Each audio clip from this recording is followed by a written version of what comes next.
Welcome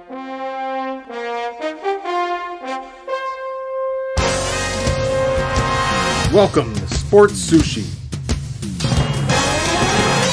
Your chefs for tonight are Sports Plug Russ, serving up the spiciest sports takes of the week. Sterling Furrow, rolling the X's and O's into an analytical maki platter. And finally, the moderator who always keeps the sake flowing, DJ Slow Boogie. Now grab those chopsticks and get ready. Welcome to Sports Sushi. I'm sitting in for DJ Slow Boogie tonight. We've got a couple things on tap. We're going to talk about head coaches. First, we're going to dive into World Series and trade deadlines, stuff like that. Guys, introduce yourself while I get the next topic set up here. Doing double duty tonight. Hey, it's good to see you up there, man. Working hard. Hard working. Hey, he coming here all professional with the McDermott in the background. He hates Sean McDermott, so I don't know what to expect for tonight. He cannot stand McDermott, so whatever cap that comes out of his mouth, I don't hate the man. Yes, I hate the coach. I hate the coach. Oh, I think he's a good man. The generic man. But I'm Sports Plug Russ, and I'm just here. You know what I'm saying? The Cowboys are fucking hotter than fish grease. How you like me now? Hey, I like the Cowboys, man. I like the Cowboys. You know, it's a new day. It's a future. Y'all finally put up some points. Y'all put up some points this week, I saw. Yeah, Michael Parsons put up some points too. Yeah. And y'all already know who I am. It's Sterl's down here. I'm excited, dude. Today has been one of them days where from the time I got up and went to work, it's been nuts today. And I just got home. So I'm happy to be here tonight for sure. Jumping right in the seat, huh? Yeah. All right. We're going to move to our first topic, which is the World Series. I'm trying. Can I say something real quick? My bad, Chris. Say it. Recipes takeoff. Oh man. They had to take it. They had to, bro. I know he got shot, but like, do they know how and why? So look, from what I know, me and Russ, man, we big Migos fans.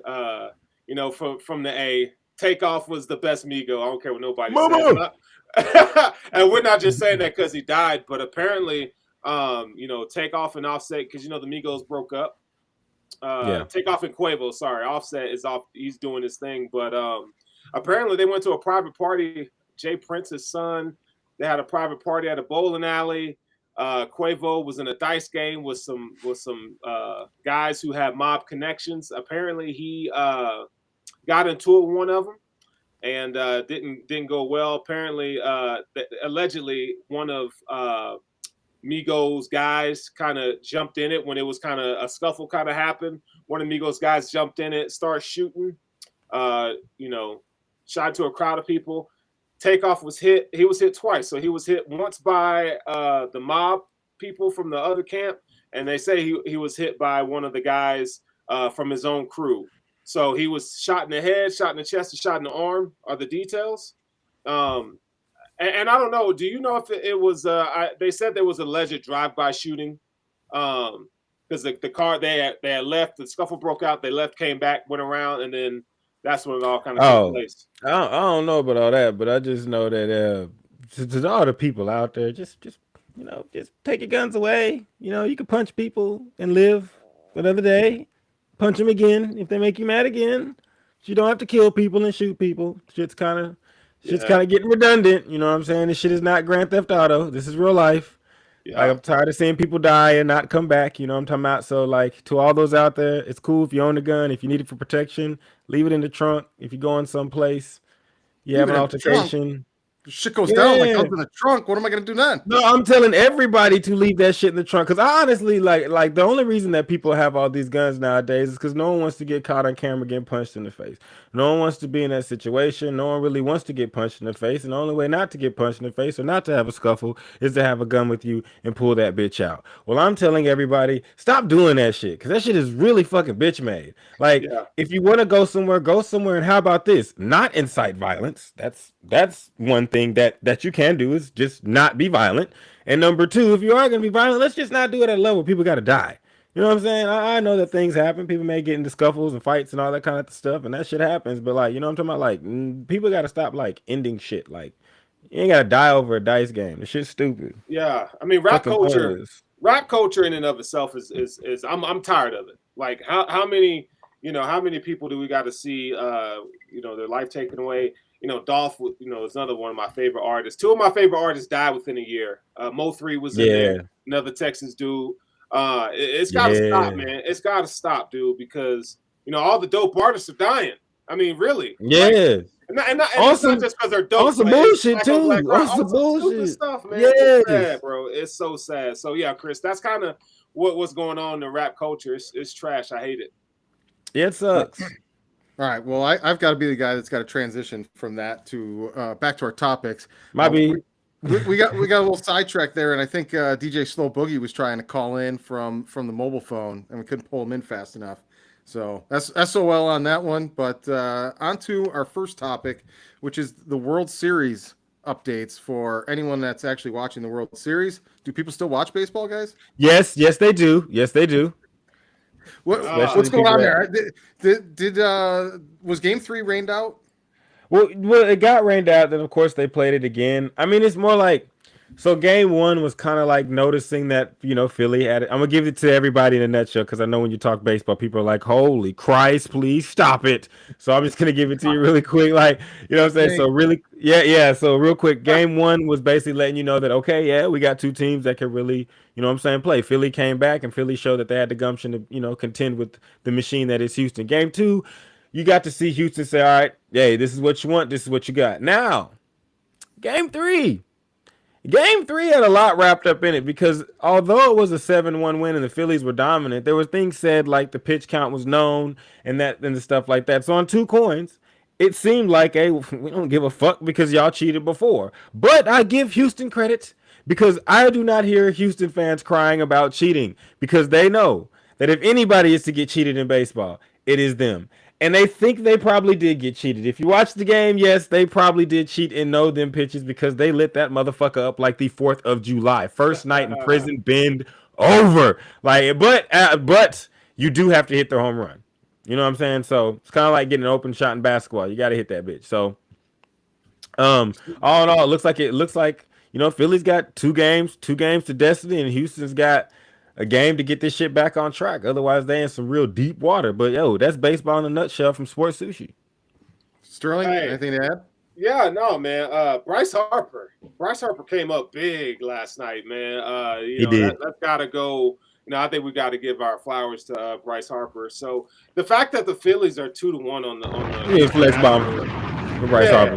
Yeah, having his LeBron moment. By the way, having his LeBron, it's about damn time moment. I thought you fell on the mic there for a second. Hey, my bad. I didn't think the Phillies was going to do anything, man. I thought they were going to get, it'd be like 4-2, 4-1. But hey, if the Phillies could take this thing, I know Boogie ain't here to defend himself, but I definitely want the Phillies to win that chip. Y'all know how I feel about Philly sports. Y'all know. Oh, we know how you hate it. Y'all trash, but get the job done. Hey, you are hot on that mic. So if Philly wins, I don't know if you guys know this, but the last 3 times that Philly won, the stock market crashed and there was a financial crisis. And in each of those 3 games, game 3 was rained out.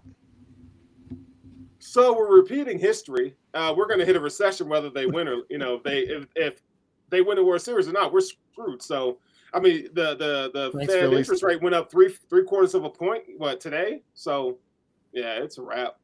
Recession here we come. I mean, hey, yeah, what are you gonna do? It's like watching two. Never mind. I'm done. Not gonna touch that one. Go ahead. No more baseball, Russ. No more baseball. No more baseball. I hope they tie. Fuck you both, Houston and Philly.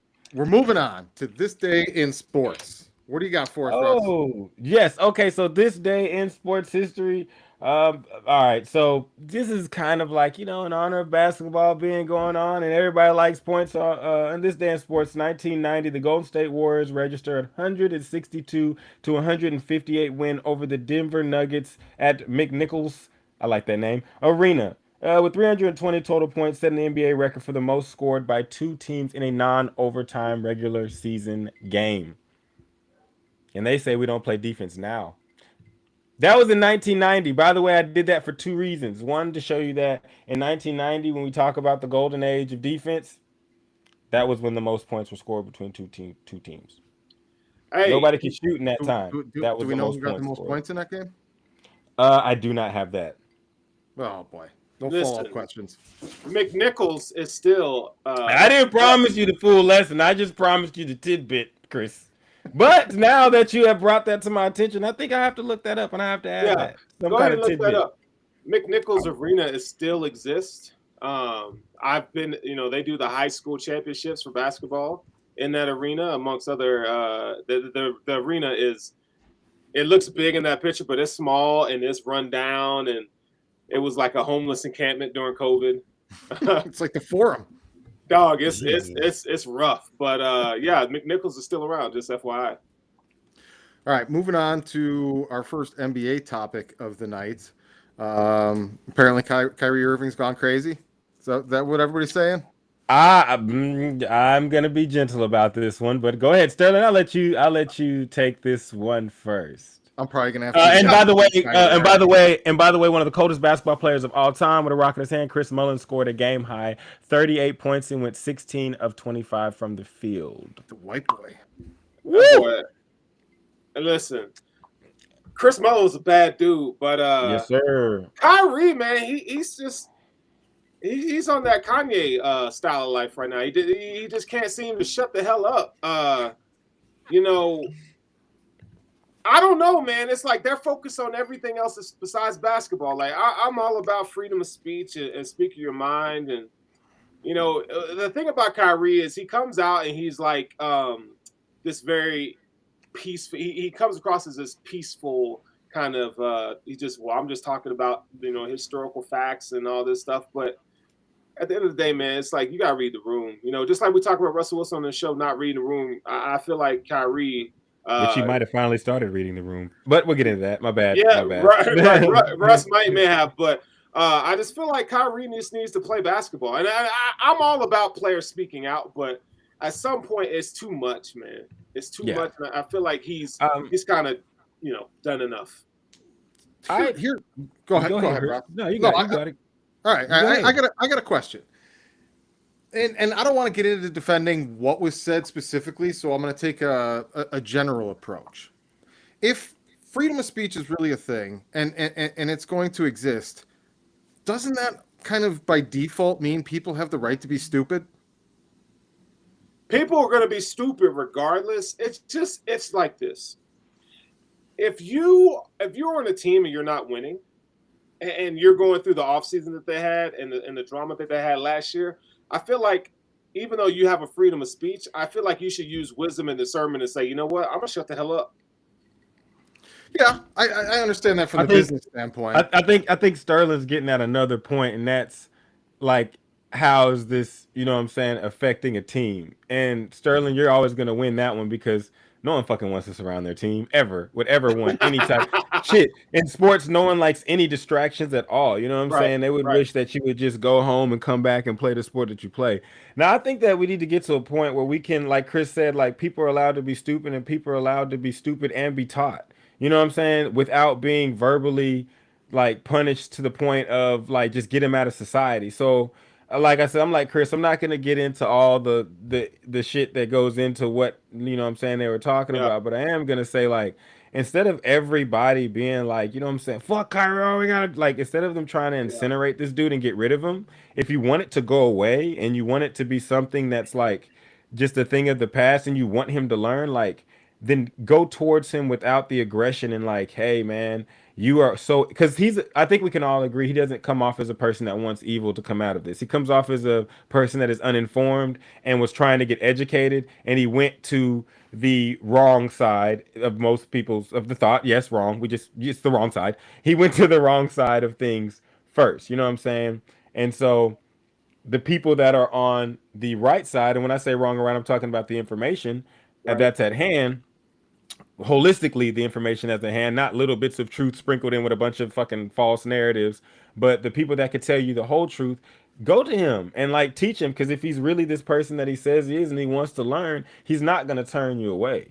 Nor would most people that want to learn both sides, because the best way to get the most knowledge on any subject that has two separate sides is to learn about both. And then you can make your own judgments, you know what I'm saying, once you get to that point, which we all fully hope and believe that once he's learned all this stuff, then he'll be like, oh, okay, I So see. I think there's 2 points to this that we got to make before we move on. The first one is I think there's almost certainly a continuation from everything that was stirred up by trying to force vaccine mandates on all the players and how he reacted to that, how he was Yeah. treated for that, and the man felt under attack, regardless of whether you agree or disagree. The man felt under attack for an extended period of time, and I think like a few different people, Kanye might be another one of them.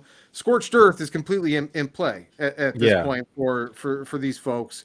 And the second point is let's bring the garbage man into it for a second.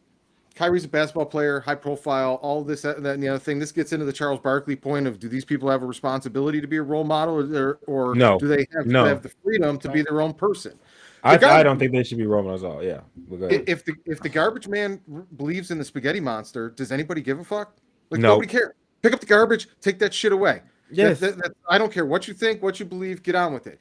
A basketball player, anyone else in a professional atmosphere, can they do their job properly? That's all. That's all that should matter. What they think and what they say is their own problem, their own deal. If people want to yell at them for it, so be it. But if as long as when that man steps on the court, he does his job correctly, he's there for his team, he hits the baskets, all of that shit. I think it's absolutely ridiculous to try and drag a basketball player for what he believes when nobody wants to drag the garbage man for what he believes, because that's where it Exactly. goes. When it starts with dragging these people, ultimately it's going to end up with dragging everybody because of what they think and believe. No, So that's I think that's true too, and I think we need to get to a place where like you can have a different thought. That don't mean we got to go to war, bro. Like you Right, can go right, your right. way, I can go mine. Like I think that's the overwhelming like thing that's going on with all these discussions. Like we all love sports, and we love sports, and I think all of us love sports, and most people that watch this love sports because we get to be at a point where we do get to go over the edge. Fan is short for fanatic, and do get to choose a side because in regular everyday life you don't have to choose a side or die.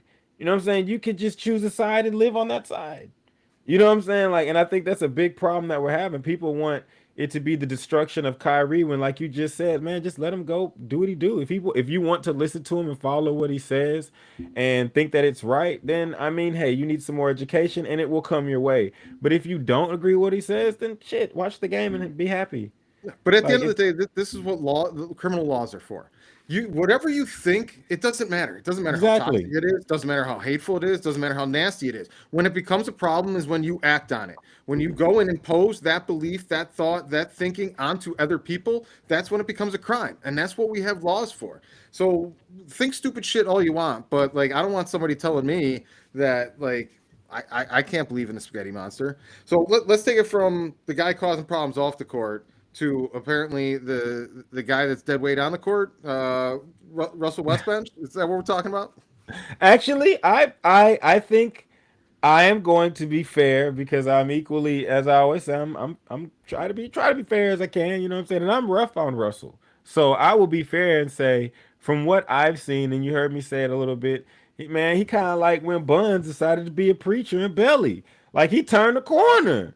Like he's you know remember when DMX had the glasses on and the suit, and you was I've like, heard a oh. Belly reference in a minute. Buns is a good man. Russell Westbrook wants to be a good basketball player, and he has finally accepted the role that his team needs him. Not just we want you to be there so we can point at you and laugh, but this is the role we need you to play. And it's enjoyable to watch him do that, and it's even more enjoyable to watch the team win whilst he does that. They still have some improvement to go. I'm not saying they're gonna win an NBA championship, but I'm not gonna be the guy that yelled, you need to start coming off the bench, and then when you start coming off the bench, laugh at you for being a person that comes off the bench that used to start.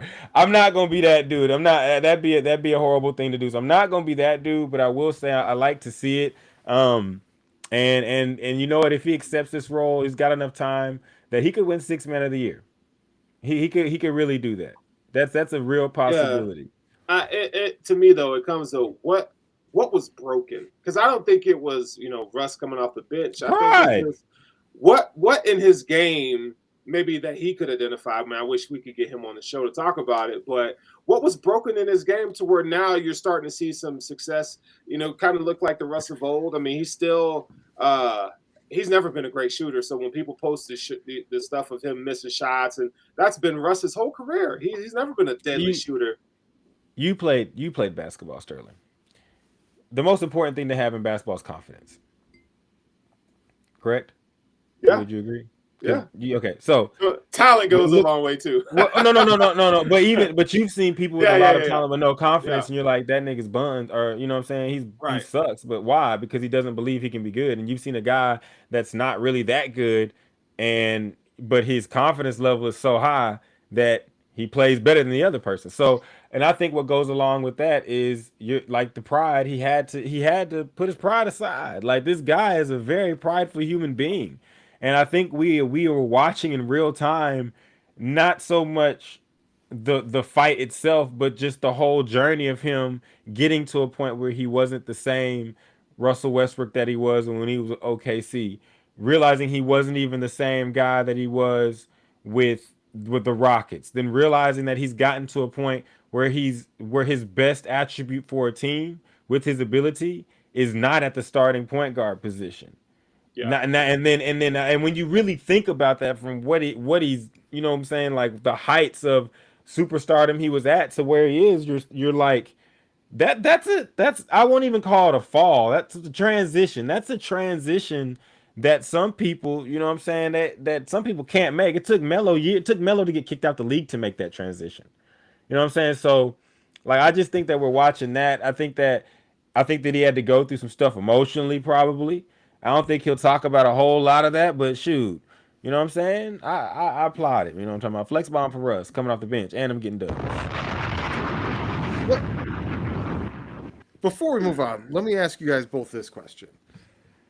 Do you think there's certain athletes in all sports that can fill the box score almost at will, but just for whatever reason they don't have that championship caliber, that championship DNA, and unless they're in like a golden opportunity surrounded by people that do have that championship pedigree, and even then, in the case of like Russell Westbrook, doesn't seem to be like everywhere he goes, it just doesn't click. But he fills that box score up, and there's been guys like that in football and in other sports. So what do you guys think? I think I haven't figured out.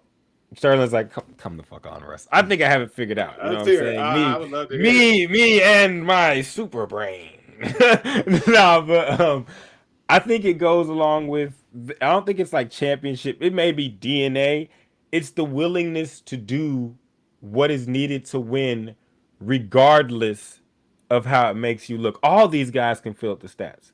If we were to go ask Steph Curry to go shoot 25 threes a night, 30 threes a night, and do nothing else but try to give us entertainment, he would break. He already broke the record, but he would break even more, set himself even further. He would look even more amazing. If you were to ask LeBron James back in Miami, don't play the defense that you played in Miami, just keep playing the offense like you did in Cleveland and just be that monster, like that all of it's the same to me. Like, you have to be willing to sacrifice that.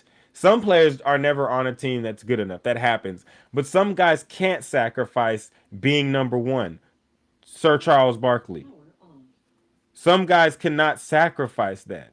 You know what I'm saying? They don't want to sacrifice that. They will not sacrifice that until they are no longer able to be number one. And sometimes they realize it in time, and sometimes they do. I love Carmelo Anthony. He's a number one. Another one. Yeah. Like, Carmelo Anthony had a chance to play with Derrick Rose and chose to take a bag from New York. When we knew, even if that team added Tyson Chandler and Chauncey Billups and some of the other pieces, y'all weren't going to be able to compete with the Heat. But we knew if you gave Derrick Rose or Carmelo Anthony in his prime, that y'all would compete with the Heat. But he chose to go to the place that would highlight him. And I think that's more or less like goes into what do you want out of your career. And I don't really fault them for that. Like, as a fan, you get into arguments. I always look up and be like, damn, I can never say like a lot of my players, like Tracy McGrady, one of my guys. Carmelo, one of my guys. You know what I'm saying? I fucks with Russell Westbrook. You know what I'm saying? But like, they don't have championships. And I don't think it's a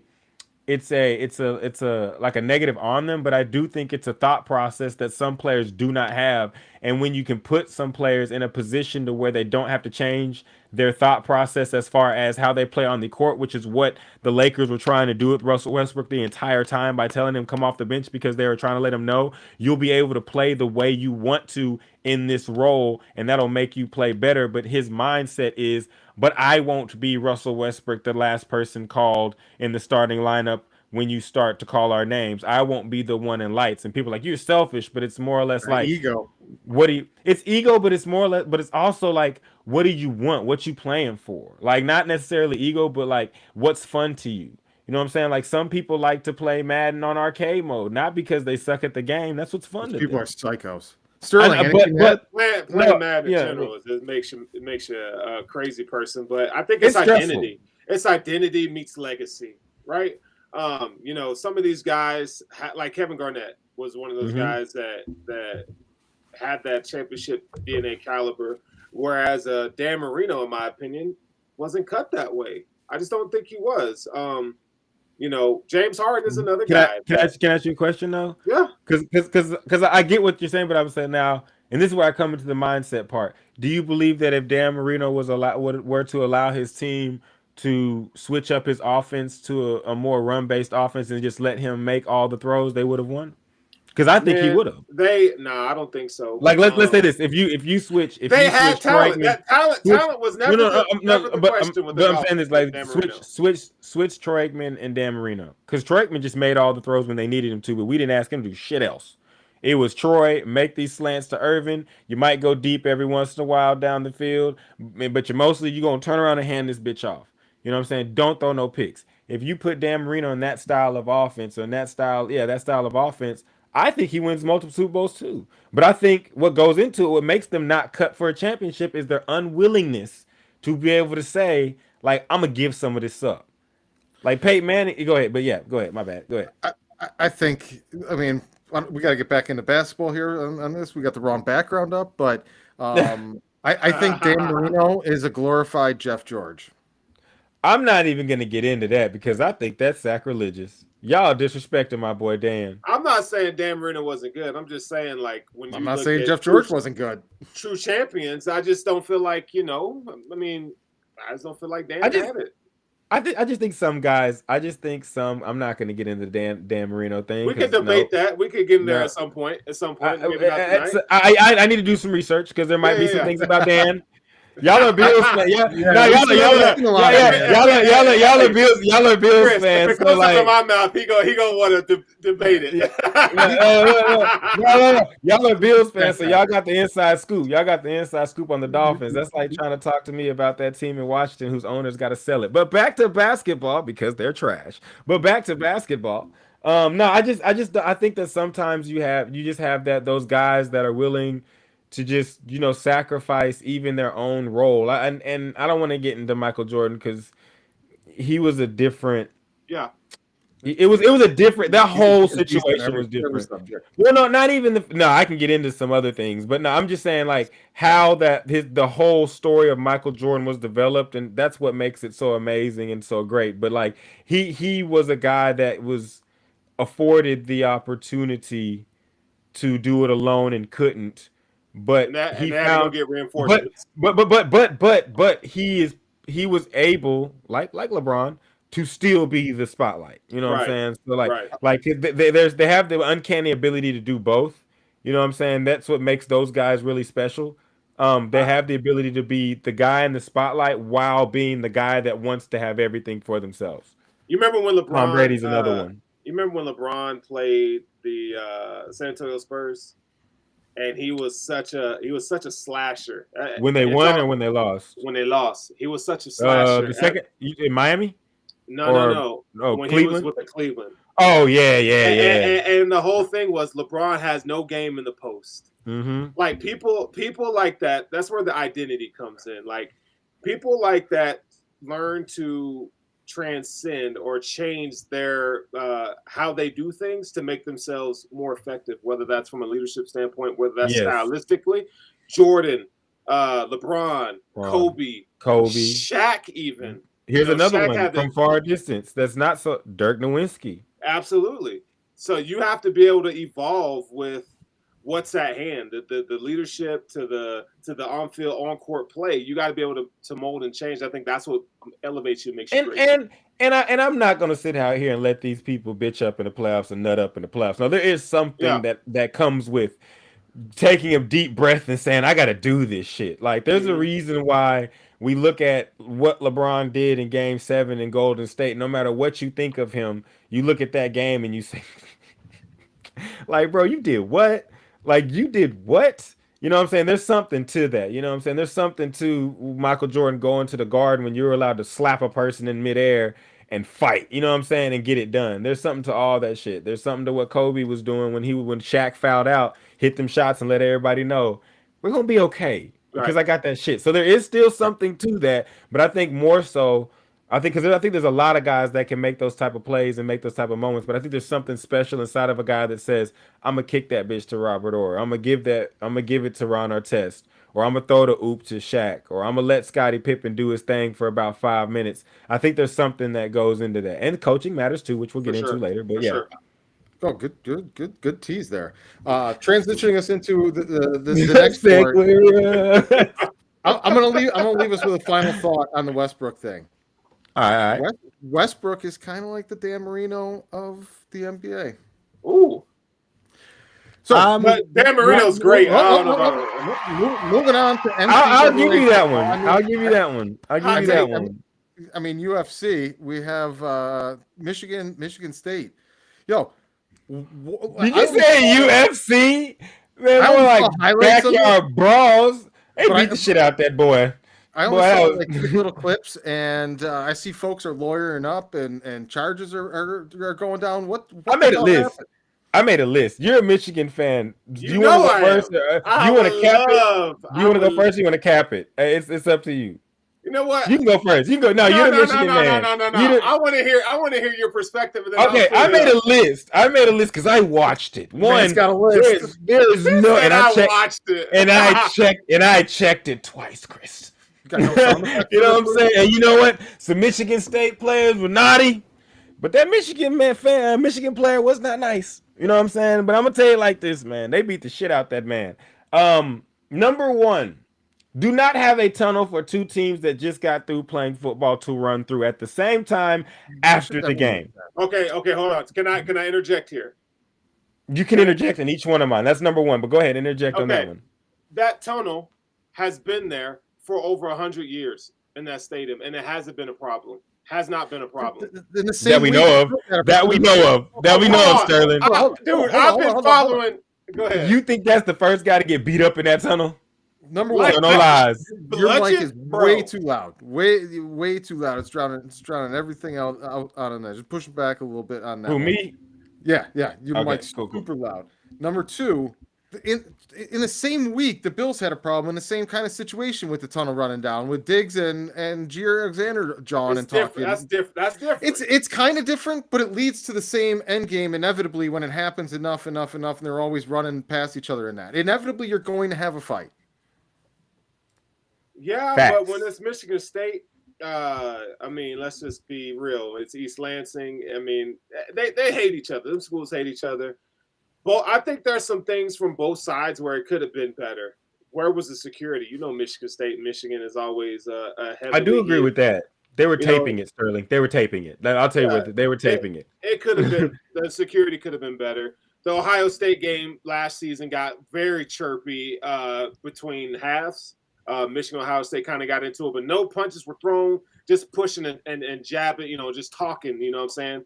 But it's been like that for all I can remember, and we've never heard of an incident such as this.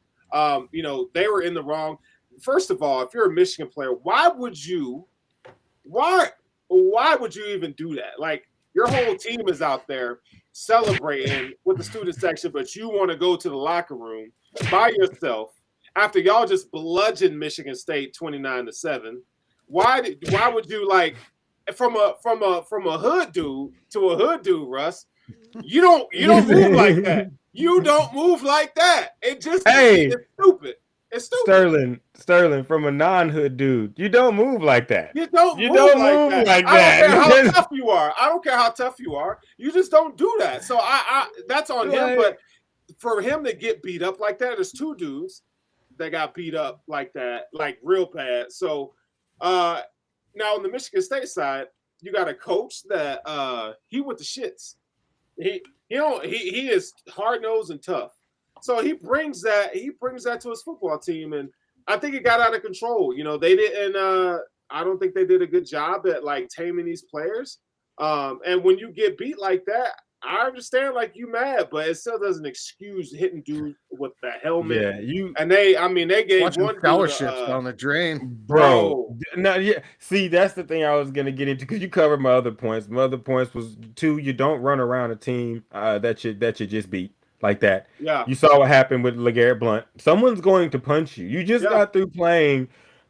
Excuse me. You just got through playing a game, and y'all have just got through hitting each other on 100 yards of football field, and you want to run around them and think that not one person is going to lose their shit and punch you in the grill. Now, should they have beat him senseless with a helmet? No, you shouldn't do that. Will things happen? Yes. Do I think people may lose scholarships and suspensions? I do think that. I don't think anybody should really get jail time. I think that all the other discipline stuff may happen, but I do think even though it's been there for 95 years, that doesn't mean it's been a good idea for 95 years. I think that like I'll give you have a good idea, but it's worked. You know what I'm saying? But has it? Because I think we can think about things that we've never seen it like this. But I guarantee a lot of things that worked for 95 years that don't work anymore. And I think that that's true, Chris. A lot of things, and I think that you know what I'm saying. Man, you don't. There's things we don't know that's happening in that tunnel. I don't think Sterling. I think if we were to go, can't say. But I you know what I'm saying. But I'm just saying if we go to the annals of history, you know what I'm saying. The percentages would probably be on their side. Like, well, more times than not, yeah, because more times than not, Michigan went out there and beat y'all ass, and y'all have reason to fight. You know what I'm saying. But in the past like 15 years, am I right? In the past like 15 years, 14, 15 years, Michigan State's football program has gone from to you know what I'm saying? And so now the games mean more. So instead of it just being inviting your brick brother into the crib to beat your ass for 3 hours, it's become, nah, we gonna come here and fight. And once it becomes a real rivalry, like, no, you can't come out on the second side, on the same side. You don't. What do you see when Texas and Oklahoma play? They come out from opposite ends. And oftentimes what happens? We meet in the middle and there's a tussle.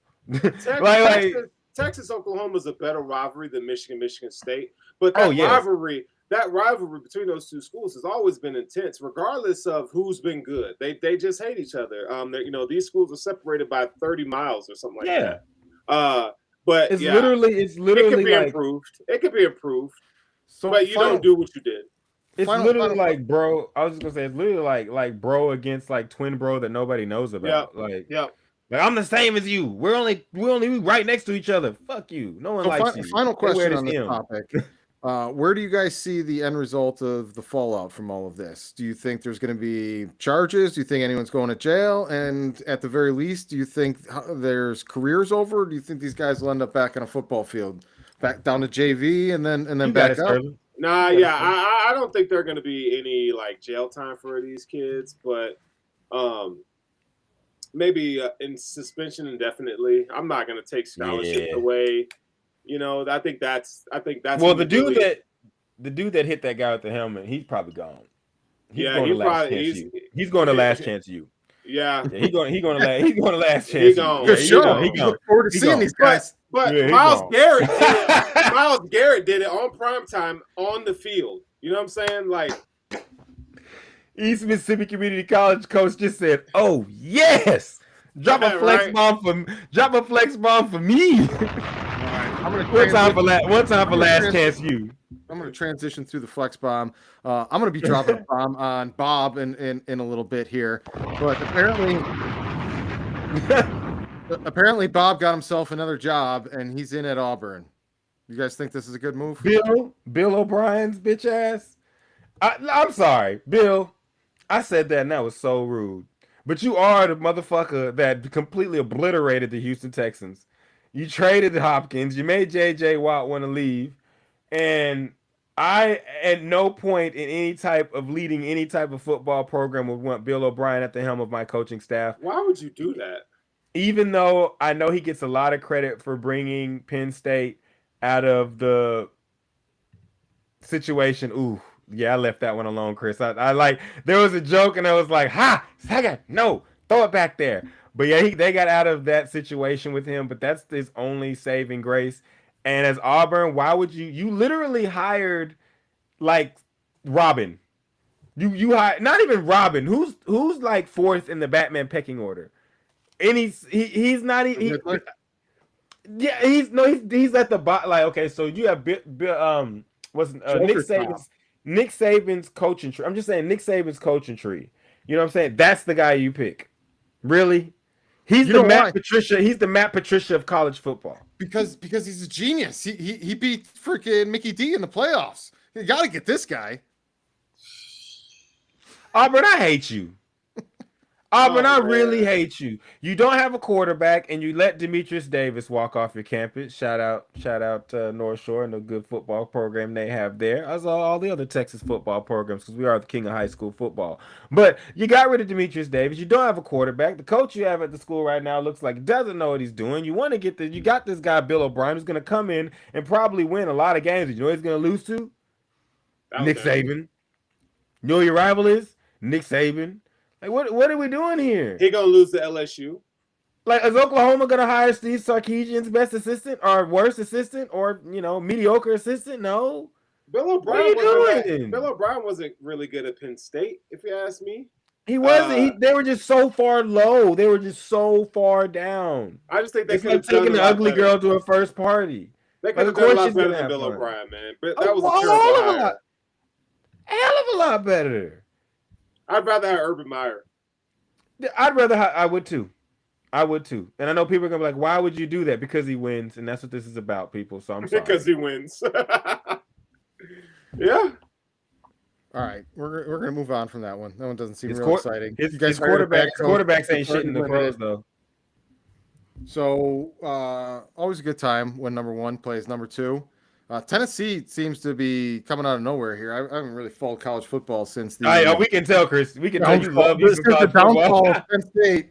I just haven't been able to bring myself back. I used to love the Nittany Lions. Man. Oh man! My bad for that whole little guy. I did not know that. Oh my God! You guys are conference foes in basketball. Fuck you both. The Hoosiers are the best basketball team to ever grace a basketball court in the Big Ten. No, they're not. You killed the sport for me. We are gonna get it. It's November and it's about to kick off. Hey, it's Hoosier pride in this motherfucker, man. Hey. Indiana's better than Michigan at basketball. No, they're not. Used to be. Damn.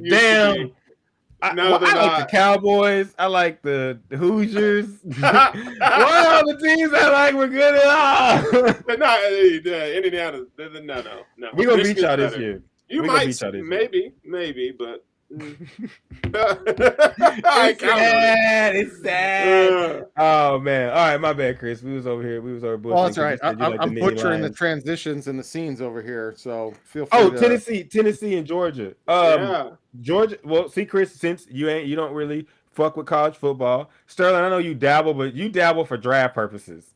You're like a wedding, Michigan, you're like a wedding crasher. You're like a wedding crasher. Like you go to college football games and you're like, I'm not really here to enjoy the ceremony and everything. I don't really like the college football, but there's a couple bitches out here I'd like to pluck and take with me. Yeah. That's how I live my life. You are a college football crasher. Me, on the other hand, I love college football, and let me tell you, this shit is going to be amazing because Georgia ain't played nobody. The couple teams have been okay, but Georgia hasn't really played anybody. In fact, Oregon looks like they're going to win the Pac-12 unless USC does something about it, and they beat them by 46. Then you have Tennessee, who Hendon Hooker, Sterling, you were there. My guy, hey, Hendon, we need to have you on the show, man, because you're making me look like a motherfucking genius, cuz. I said Hendon Hooker was going to be really good. Even I didn't know. Well, I thought he could. I really did think he could win the Heisman. Like, Sterling made me say this, but Sterling, I did not know his accuracy. He looks like he's the reason Russell Wilson can't play good because he's one of the monsters that took his powers. Because he's 6'5", but throws that same type of moonball accuracy. He's doing it in college. You can't touch him. Again, Chris, he's 6'5". Like the Detroit Lions need to draft him or Will Levis. Period. Those are the only two quarterbacks that they need to even think about drafting. But Hendon Hooker is the Oh, no, real. We could talk about that. And if you want to, hey, we could talk about that because I'm steadfast on as far as it's concerned about Detroit's draft pick, who they should get. I am It's Will 100%. Levis. It's Will Levis. It's either and I said either one. You know what I'm saying? Because these are guys that have been able to pull guys out of obscurity. Like this Tennessee team was nothing. If you could think Tennessee is the equivalent of Houston Texans -10, -100. Like Tennessee has been nothing. And their fans have just been there for them the entire time. And this God's gift to quarterback, this Vince Young that can throw looking motherfucker, like he is amazing. At quarter, he's really good. He's come down and he's completely shifted the mindset of Tennessee. All the other they've been getting good recruiting classes, and so like all their recruits are starting to shine because they do have a guy that can give them the ball, and now they're going to get their ultimate test. And what makes this game so interesting, guys. You see how excited I'm getting? The shit's collecting on the side of my mouth. Ah. No, this is going to be the game that decides it. This is going to be the game that decides who gets to play Alabama for all the shits and giggles and the prizes and the candy. Like, this is it, people. Like, this, you ain't got to wait till the SEC championship because that's going to be something in itself. But this game is going to tell you who's going to be the one that's going to either let Alabama go to the Final Four or beat them to get to the Final Four because this game matters. This is going to be a good one. Tune in. Does Tennessee win? I think so. Yeah, I think so. I think Tennessee has a stable of wide receivers that they're dirty, they're filthy, and I don't know if you're going to be able to match up. Yeah, you do from Madden. That's he was a fucking superstar during the pandemic. Yeah. Do y'all know about Brew McCoy? Sidestep. Like, okay, first of all, well, not about high school, no. No, but just about his journey. You know what I'm saying? Like, just I'm not like gonna dive deep, but just the fact that he was like the top, top three receivers, like him, Jaden Hazelwood. He went to Oklahoma. There's another cat I'm forgetting, but they were like the top of the top, and he was supposed to go to Texas. Then he went to Texas. He went to Texas first. Then he got homesick. Went to USC. Then decided he's not homesick and needs to get out of home. And now he's at Tennessee. And so Tennessee is really lucked up. Hendon Hooker, only reason Hendon Hooker is not doing this for Virginia Tech right now is because, and not saying winning all these games and being a champion, but like just putting up these gaudy stats and being a draft pick, is he got COVID so bad he had to get surgery. And like he ended up having to sit out a season and he ended up transferring. So like it's very the journey of some of these guys on this team. Serious dominoes. They've all fallen right into place. And I just think this is what we call a team of destiny. I'm all on Tennessee. And I think that this is going to go completely against my other argument I made last week. So, Sterling, do not say, how could you like Micah Parsons if you say what I said? Quarterback play is going to be the reason why I think Tennessee wins this game. Because I believe at the end of the day, do you want Stetson Bennett taking that final snap? Or do you want Hendon Hooker, who we saw do it against Alabama when they needed it the most, getting wide receivers to break records against Alabama? I just trust Hendon Hooker more, and so I think that the Tennessee Vols, for the first time since fucking Peyton Manning and what's my guy's name? T Martin. Yeah, T Martin. I'm so sorry, T Martin, my B. But ever since T Martin and Peyton Manning, it's like because he was nice. He was nice. But ever since Peyton Manning and T Martin, we ain't seen a Tennessee team get up and stand up like this. So it'll be a good matchup. It'll be a good matchup. Georgia still has a really good defense. They do, but they have played nobody. No, they have not. That matters to me in football more than in sports. That matters to me a whole lot more than most things is who you played, and they haven't played nobody. So Sterling, who do you got? Who do you got winning? I would love for Tennessee to win. I just think Tennessee is not very good on the defense side of the ball, and we know Alabama's not in the back end, right? So I think this would be a real true test for Hendon Hooker and those wide receivers to see how much separation they can get. But Georgia, they're gonna smack you in the mouth. You know, they got a great offensive line. They got running backs and they got 3 tight ends that are dirty. So this is strength on strength. It's going to be a good matchup. I'm going to go with Tennessee here just because I think Hendon Hooker and that firepowered offense is going to be too much. It's going to be another high-scoring game, just like the Alabama game. Sterling, just say it. Just say you're going with Tennessee because I'm from Chattanooga. The He said, "Cause they doing it for the whole state." But I mean, what's that? I'm looking for that receiver's name that scored the 5 touchdowns in the game against Alabama. Forgive me, but when you say it's gonna be big on big, that's what comes to mind. Like they have guys that can make these plays. Shout out the Migos. Shout out the Migos. You know, yeah, hey, big on big. We've segued. It's time for either or.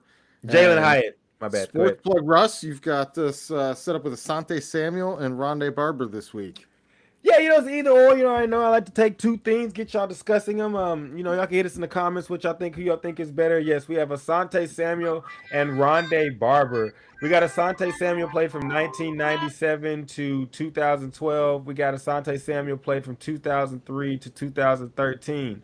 Now, let me go to what really matters to all you guys, and that's probably going to be what? Interceptions, Sterling? So for interceptions, we got Ronde Barber has 47, Asante Samuel has 51. Now we have, as far as, where is it? Where's my tackles?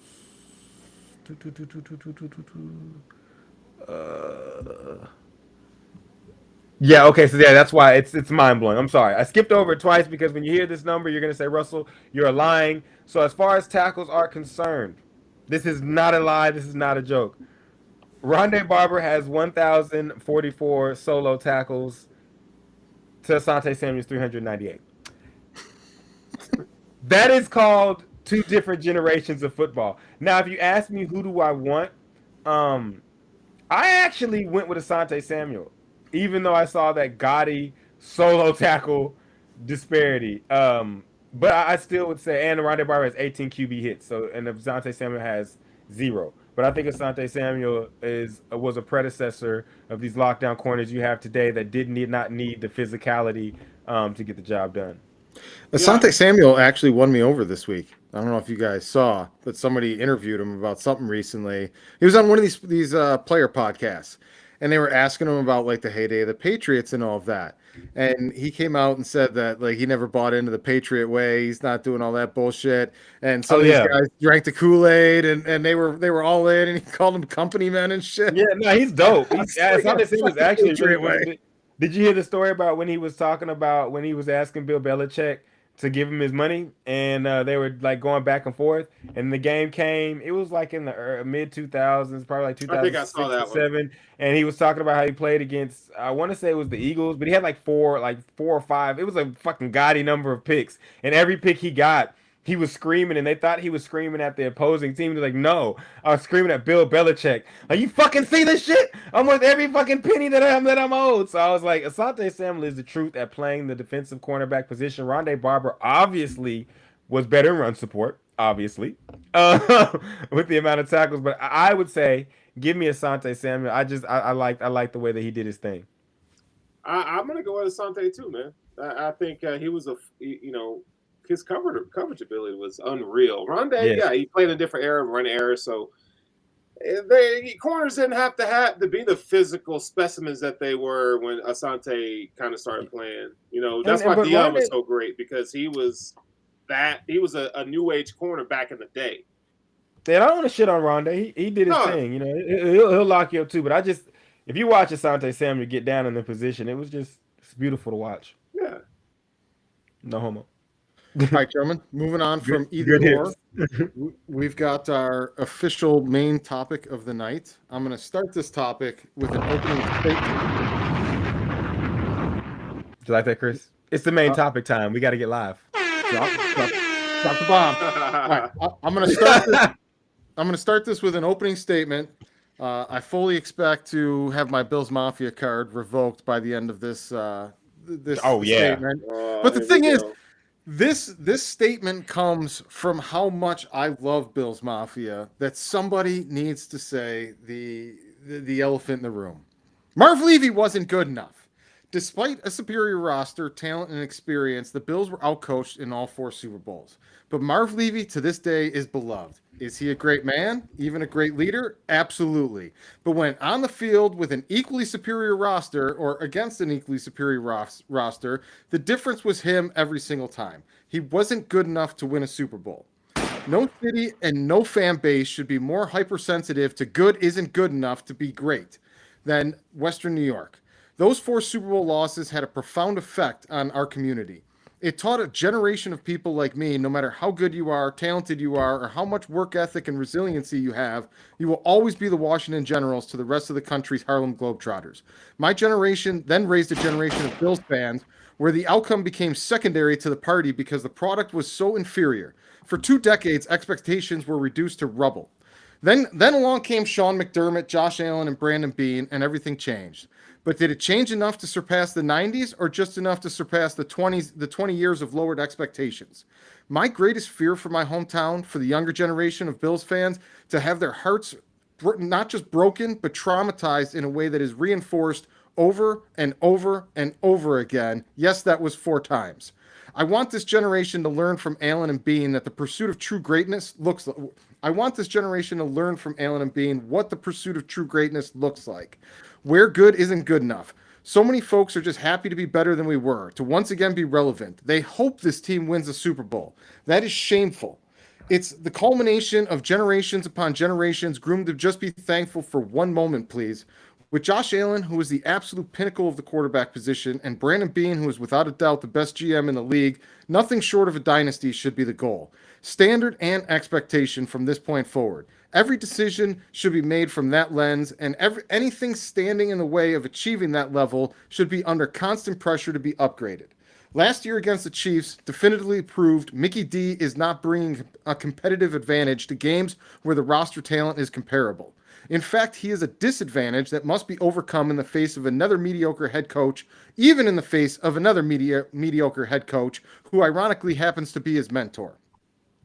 All 4 playoff losses in the McDermott era were lost to weak, cowardly coaching, generic choices in quintessential moments, and he wasn't even staring down the game's greatest.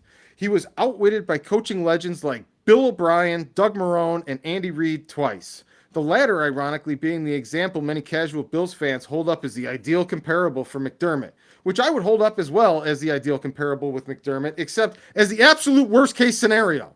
A dynasty-caliber quarterback and roster that hopes to get lucky and overcome an inferior head coach to win 1 Super Bowl instead of many. And in Andy's case, it took getting run out of town by the first city before he got that 1 lucky win with the next. How long before Kansas City... The first city was trash. How long before Kansas City gets antsy that Andy is wasting the meat of Mahomes' career? Brett Favre and Aaron Rodgers each won only 1 Super Bowl during all that time and absolute all-time great careers. Why? Because they had to constantly overcome inferior coaches for the majority of both their careers. So let's discuss what the difference is between a good coach and a great coach. Who wants first? That's a lot to unpack, man. That is a lot to unpack. A good coach versus a great coach. I believe that Sean McDermott right now is a really good coach. I wouldn't say he's great. I think there's a lot left to be desired when it comes to playoff success. What strategic advantage do you think Sean McDermott brings you on game day? I'm attacked. It's defensively. Scheme. Defensively. Okay, let me rephrase that. What strategic advantage do you think he specifically brings as a head coach on game days that couldn't be brought by an elite, even him as the defensive coordinator? Guys, we're not going to just discuss how Chris just poured his heart and soul into that shit, and it was live as fuck. But oh my God, you just ripped so many coaches' nuts off of their body. And we're just going to go just gloss over. And by the way, I said it, but Andy Reid, this has come from me. You got a fan in me. That first city you coached for was trash. Them was trash. You know a Philly fan? Do you know if as a Cowboys fan, you had to have watched it. He was he dogged us that they didn't win a Super Bowl. The entire era, the entire Andy Reid era, he was an inferior coach in the game's biggest moment. That wasn't his fault. That was Philly's fault. They were the Buffalo Bills B squad, 4 straight conference championships. Then they get to the Super Bowl and choke there too. That's actually a good one. I like when this is y'all. You guys can discuss Charmin. I had my own view on this topic, and when I heard you tear into, I was like, I have got to see you guys go. I'll cap it. Go, Chris. You my dog, but that's some you saying some shit. And if you post this on Twitter, they are going to destroy you. Now, Sean McDermott is a great coach. Like, he's a great coach. Like, he's not all-time best or anything like that. He has to prove that. But to say he's trash, he's a generic football coach. That's why I call him Mickey D's, because he's. Oh my God! So when you play Madden, it just says head coach 1. He literally looks like the Madden avatar of a generic coach that they give you. Like if he's not Chad Masters. You know that old 80s movie Weird Science, where they put a bunch of pieces into the machine and it printed out a generic hot chick. That's how you get Sean McDermott. Why do you hate Sean McDermott? Because he's not a strategic advantage on the game day field. Any 12-year-old that plays Madden can run a clock better than this guy. He can't even figure out challenges. He can't even figure out when a team's got 3 timeouts, you don't protect the fucking sidelines when they can only run 2 plays. That's a mistake. That part is a mistake. You know what else I have a problem with? I have a Release the demons, Chris. Go. This is healthy. Acts like he gets it, and on paper you look and they're the most aggressive 4th down team in the league, and he still is gutless and cowardly when the game's actually on the line and they need to go for it. He reverts right back to who he is. He said you're gutless. Everybody blames cowardly. Everyone blames him for the 13 seconds against the Kansas City Chiefs. You know what nobody talks about? Nobody talks about the 4th and 1 that they didn't go for in the middle of the 3rd quarter to punt the ball and have it end up in their end zone 5 plays later, and they were chasing a 2-score deficit the entire rest of that game. Because he didn't go for it on 4th and 1 when his fucking offense was unstoppable and his quarterback was in the middle of the greatest playoff performance in quarterback history, in the league history. This dude punts it on 4th and 1 when, the first drive of the game, he went for it on 4th and 1 twice. You know why? Because there was 59 minutes left on the clock and the score was 0-0. It didn't take somebody with some big sack of nuts to go for it at that point in time. Anybody could have. But when the game's on the line, when it matters, when your team needs you to go for it, no. And 5 plays later, it was in his fucking end zone. He is a liability. My fear is that this man becomes Marv Levy 2.0. Everybody loves him because he's a real nice guy, but he gets out fucking coached in the biggest games every single time. I don't want this generation. Listen, you guys know this. You're around the media. You're around all of this stuff. Most of us have seen the 4 falls of Buffalo. If the Bills get back to the Super Bowl and they lose, do you understand the shitstorm that's going to come down on this city? We're going to be kicked again. We're going to be dragged again. Oh, the Bills are back to start losing. It'd be even worse than that if y'all got to the Super Bowl and lost to us. That would cause a whole lot of emotional damage. Now all of a sudden the NFC East is good again. Like, what the hell? This is all too familiar. Listen, I don't know. Do you have more defense of your? I mean, y'all. I just was gonna tell you the difference between a great coach and a good coach. Who hurt you, Doc? Who hurt you? The Buffalo Bills. I can tell you 2 times they hurt him. I can tell you 2 times they hurt him, and they hurt him bad because we were responsible. So hey, Chris, I understand where you're coming from because the Cowboys have had a lot of coaches like that in the past that were puppets. One of them got a job for 10 years, had 10 years job security for doing shit but clapping. Fuck. So I understand that. Now, I just wanted to add this because the question was, you know what I'm saying, what's the difference between a good and a great coach? So that was fucking amazing, Chris. I did not expect that. I am taken aback. I like that type of shit. That was some good ass passion from a real fan. But if y'all lose this Super Bowl, if y'all get the Super Bowl and lose, I'm gonna be the first one to say, you know what Bill stands for? Boy, I love losing Super Bowls. But anyways, Sterling, y'all better not lose. Listen, and the way it's going to happen is he's going to do something fucking stupid. Why are y'all doing this right now? The Bills I'm not doing it. I'm not doing this. I'm a Cowboys fan. We're gonna win that bitch against the Bills. That is, yes. With Dak quarterback. No, with Michael Parsons at linebacker. Yeah, buddy, and DB, and safety, and lineman. Get out of here. But no, we can argue that they both have a lot to accomplish before they get there. But I will just say this: the difference to me, and to me, it's not even that complicated. I believe that football is one of the sports that they take something that does not have to be complicated and make it so complex that it fucks them up. I think common sense is the main thing that separates them. I mean, you have things like You have things like, okay, there's certain coaches, some are leaders of some, well, all have to be leaders of men, but some are just leaders as far as like rah-rah guys. They get their guys ready, Right. and their assistants get everything set up a la Mike McCarthy. I get my guys ready to play the game, but my assistants set them up for success. You know what I'm saying? The best coaches in period point blank set their players up for success. They do not put players in bad positions. This is why Bill Belichick is the greatest coach ever. It is not fucking rocket science. Bill Belichick goes out there and says, "Hey, what kind of defense you run? All right, that's the kind of defense I run. Come play for me." Oh my God, J.C. Jackson is amazing because J.C. Jackson is in a position to succeed every fucking play because the coach has enough common sense to realize I'm not going to go get a West Coast West Coast style wide receiver and put him in a vertical offense. And that's what happens in the NFL so many times. Baker Mayfield is not the best quarterback you've ever seen, but he is a victim of this as well. Lamar Jackson happens to be a beneficiary of a good coach who realized, hey, I have Lamar Jackson. Can he throw like Peyton Manning? No. But can he get the job done? Yes. So what am I going to do? We're going to run the fuck out the ball and we're going to give him the opportunities he needs to help us succeed. If we win or lose, it'll be on him, but he's an amazing talent. Josh Allen the same way. All the guys that are succeeding with good coaches, look at Jalen Hurts. Everybody that has a good coach is succeeding because the coach has enough fucking common sense to say, I am not going to put guys in bad positions. I am not going to throw 50-50 vertical guys to 50-50 vertical balls to 5'11 receivers who are better off running one-on-one slants and outs and cuts and digs and things of that nature. I'm not going to put, Gronkowski on triple move routes that require agility. I'm going to send him straight up in the field and tell Tom Brady, throw it. Tom Brady's regarded as the best quarterback ever. Duh, because in the playoffs, he runs that bitch.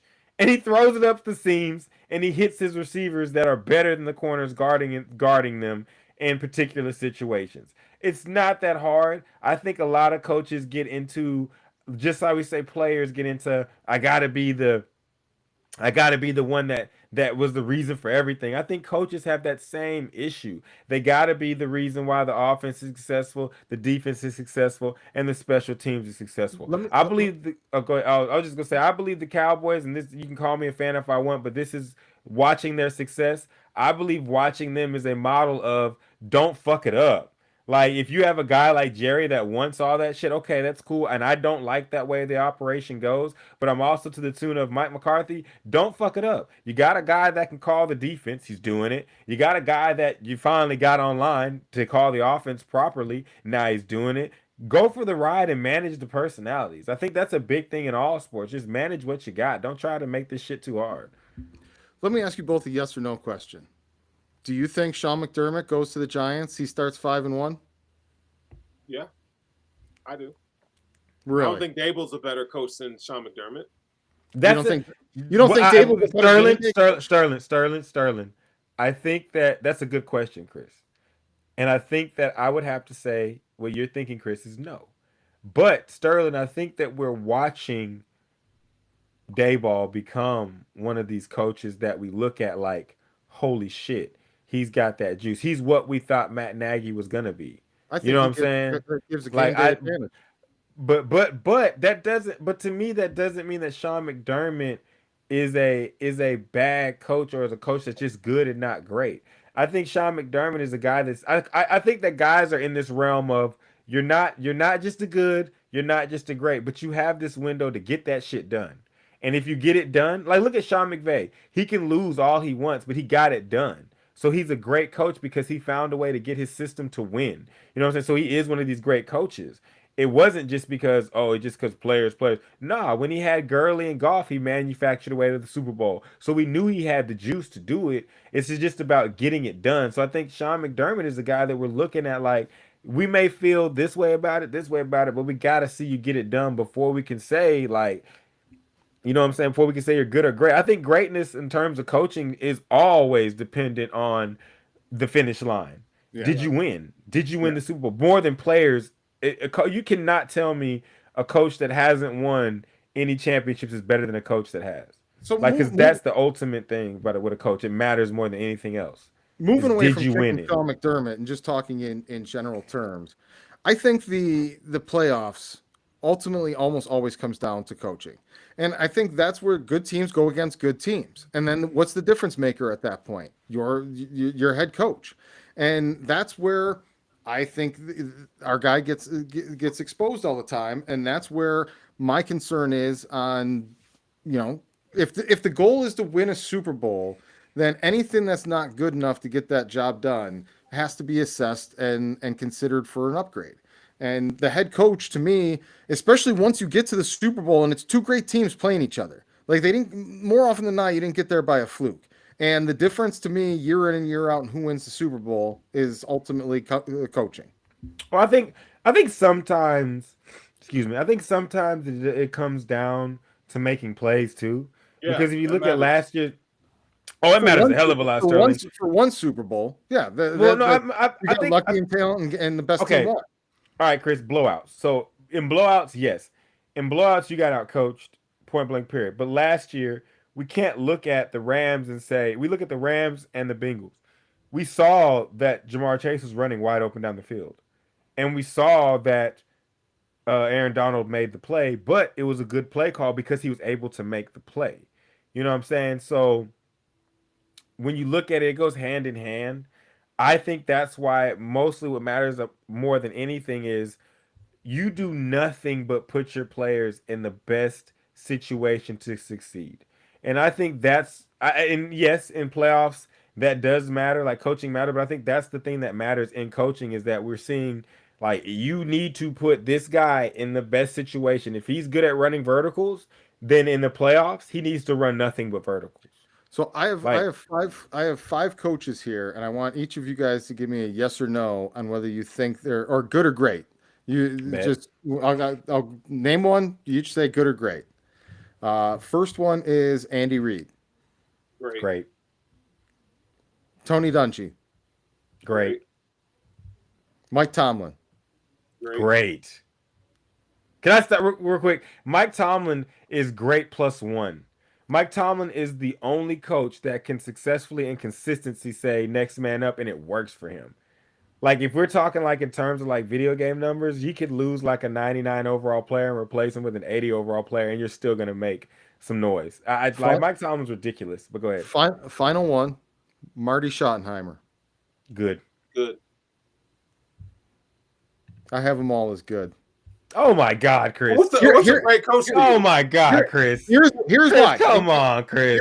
Here's what I Dr. differentiate that all of these guys have in common.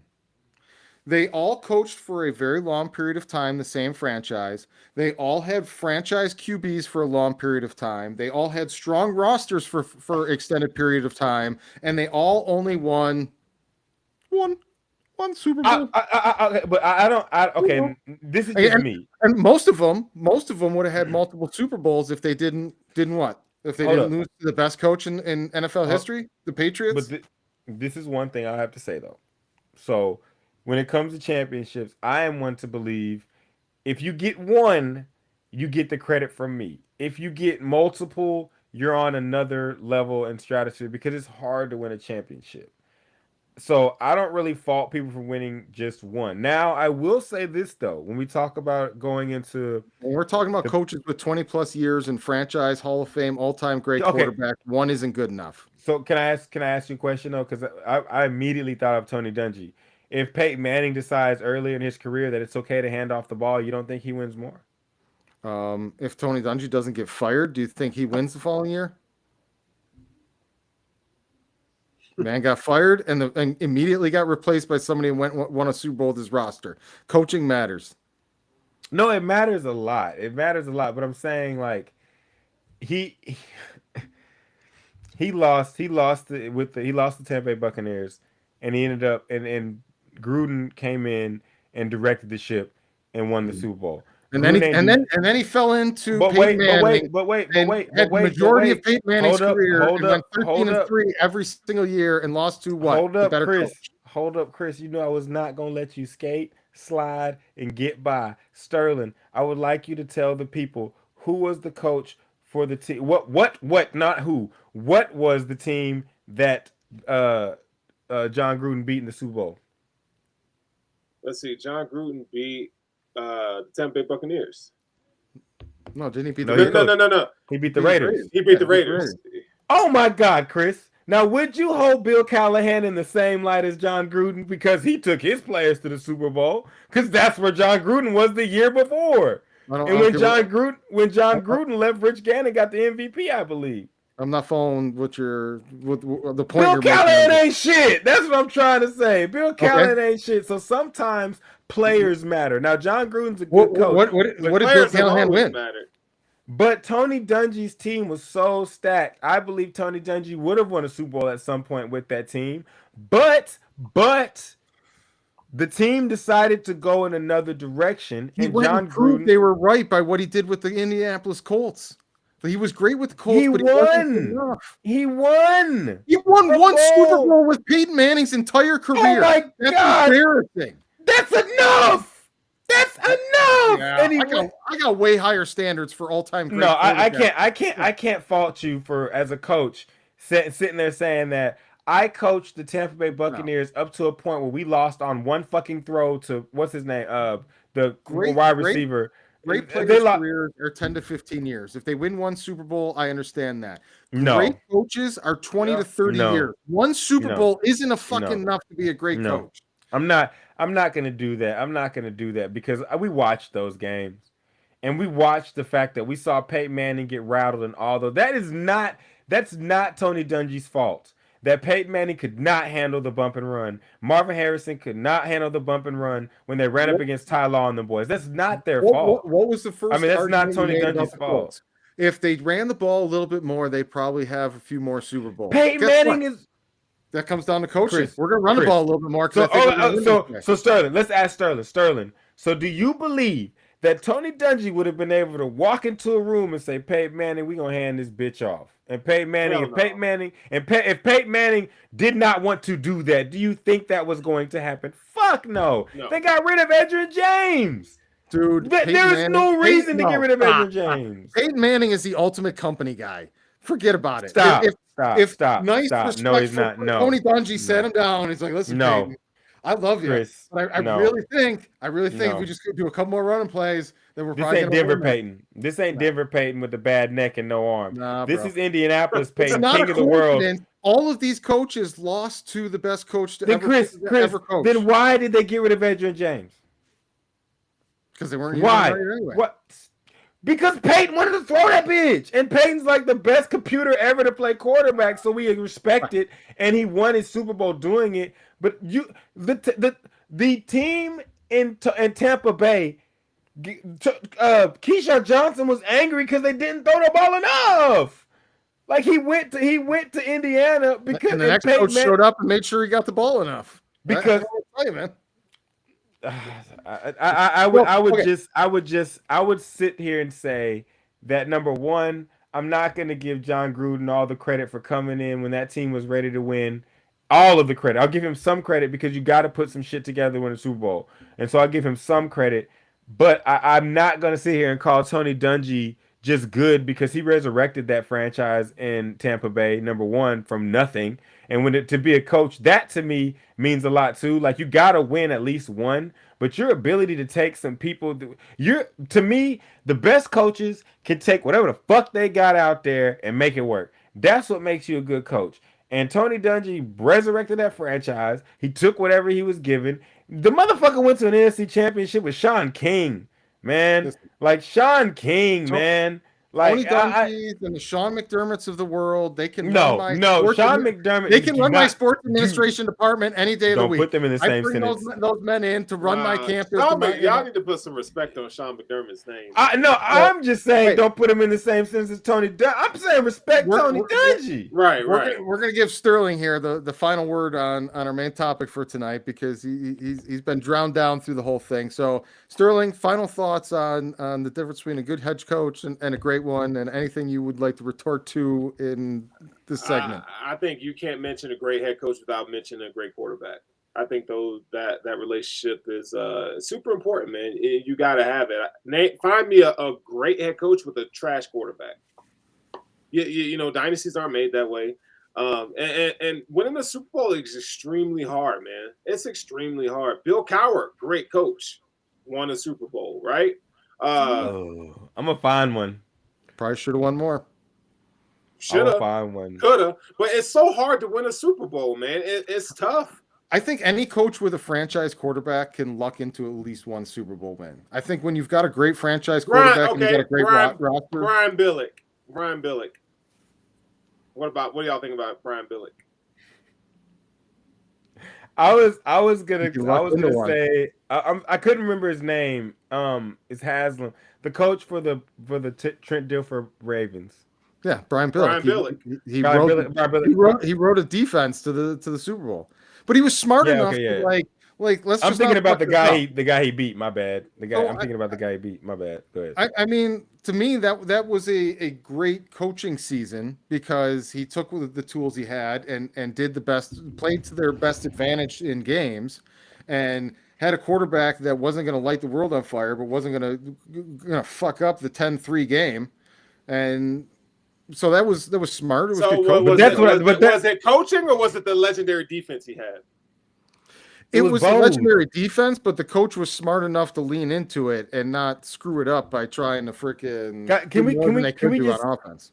Let's just I know y'all gonna be like, oh my god, I let y'all hijack this shit with the Bills today. I let y'all came in here, jump me. Y'all made sure the Bills got more, but let's just talk about the I'm the one that's been jumped today. But let's just talk about the elephant in the room, because what we're talking about and putting players in positions and watching the elephant in the room is that coaching has killed the Cowboys last 15 seasons. You guys had the roster, the quarterback, all the pieces, and what has happened? Let me finish this one last part of the rant. The dumbest sports decision I have seen in the last 30 years of sports was the hiring of Mike McCarthy. What the fuck were you guys thinking? I disagree with that, because you know what Mike McCarthy has that we don't in the last fucking 30 years? Super Bowl. Aaron Rodgers dragged his ass over the finish line to get that. We're paying Dak $60 million to drag his ass across the finish.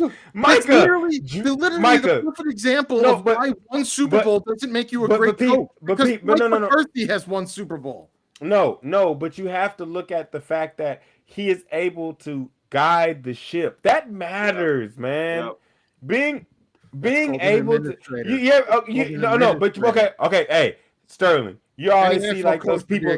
You always see those people. You always see those people at the bottom of a industry food chain, and they see the administrator at the top who's managing all this shit, and they look at him and say, "You don't really do shit. All you do is make sure everybody do what the fuck they supposed to do.